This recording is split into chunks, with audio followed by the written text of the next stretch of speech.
नमस्कार, मी सुरेखास किचनमध्ये आज आपण गव्हाच्या पिठाचे व्हेज कटलेट्स बनवलेले आहेत।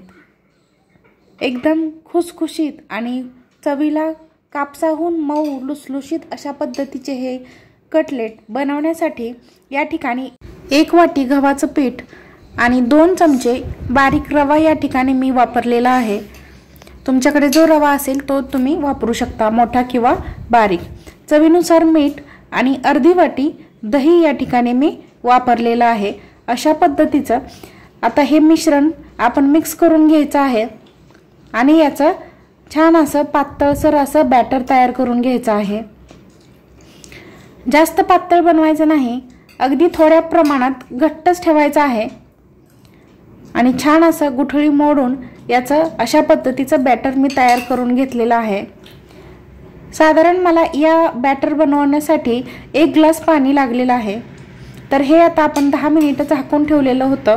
10 मिनिटांनंतर आपला रवा छान असा फुगलेला आहे।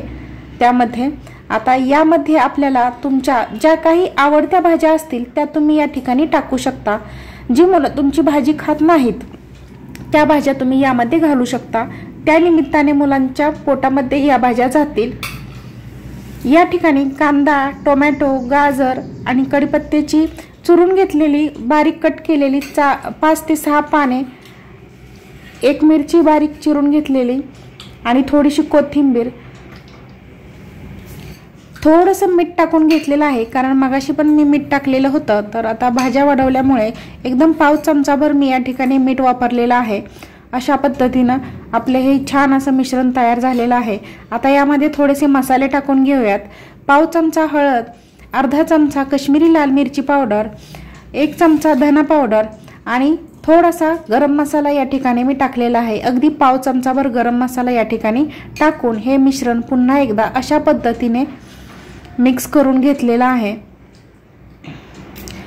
आणि सगळ्यात शेवटी पाव चमचा मी या ठिकाणी खायचा सोडा वापरलेला आहे आणि आता हा सोडा सुद्धा आपल्याला हे सर्व मिश्रण एकत्र करून घेऊयात। अशा पद्धतीने हे मिश्रण आपलं छान असं एकजीव झालेलं आहे। आता ही प्रोसेस होईपर्यंत मी मंद आचेवरती एक पॅन तापत ठेवलेला आहे। तर त्या पॅनवरती आपल्याला आता तेल सोडून घ्यायचं आहे। अशा पद्धतीने सगळीकडे ज्या ठिकाणी आपण हे कटलेट टाकणार आहेत त्या ठिकाणी अशा पद्धतीने तेल लावून घ्यायचं आहे। तेल लावून घेतल्यानंतर त्यावरती मी पाव चमचा पांढरे तीळ या ठिकाणी टाकलेले आहेत अशा पद्धतीने आणि पांढरे तीळ छान असे त्याच तेलावरती अशा पद्धतीने फ्राय केलेले आहेत आणि त्या पांढऱ्या तिळावरती हे आपलं बॅटर आहे ते अशा पद्धतीने मी टाकून घेतलेलं आहे। या ठिकाणी मी छोटे छोटे आकाराचे हे 3 कटलेट बनवलेले आहेत। तुम्ही या ठिकाणी एकच कटलेट एकच उत्तप्पा म्हणू शकतो, याचा एकच जरी बनवला तुम्ही तरी सुद्धा चालेल, पण मी अशा पद्धतीचे छोट्या छोट्या आकाराचे 3 कटलेट तयार केलेले आहेत। एकदम मंद आचेवरती आपल्याला ही प्रोसेस करायची आहे। छान असा तवा तापलेला आहे आणि आता कडेने थोडं थोडं तेल सोडून मी हे मंद आचेवरती एक 5 ते 7 मिनिटभर शेकून घेणार आहे। अशा पद्धतीने झाकण ठेवून हे छान असं शेकून घेतलेलं आहे। आता हे आपण पलटी मारून घेऊया। अशा पद्धतीने पाहू शकता या ठिकाणी तुम्ही एकदम मस्त अशी रेसिपी, चवीलाही खूप छान अशी लागते ही रेसिपी, खूप सुंदर आणि चवीचं जर तुम्ही म्हणाल तर अप्रतिम अशा चवीची ही रेसिपी तयार होते। यामध्ये तुमच्या आवडीनुसार तुम्ही कोणत्याही भाज्या घालू शकता।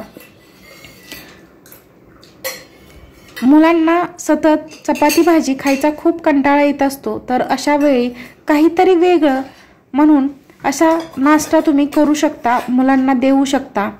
हे पौष्टिक पण आहे आणि मुलांच्या आवडीचं पण नक्कीच होईल। अशा पद्धतीने खरपूस रंगावरती दोन्हीही बाजूने व्यवस्थित असं हे भाजून घ्यायचे आहेत।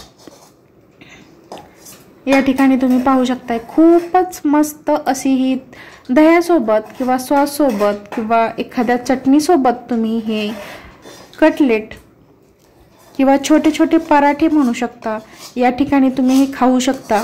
आणि मुलांनाही देऊ शकता। एकदम पौष्टिक असे पराठे आहेत। हे नक्की तुम्ही ट्राय करा आणि कसे झाले हे मला कमेंट करून सांगायला विसरू नका। अशाच नवीन रेसिपी सोबत आपण पुन्हा नक्की भेटूया। तोपर्यंत हा व्हिडिओ माझा शेअर करा, तुमच्या नातेवाईकांना शेअर करा आणि सबस्क्राइब करायला विसरू नका। Thank you.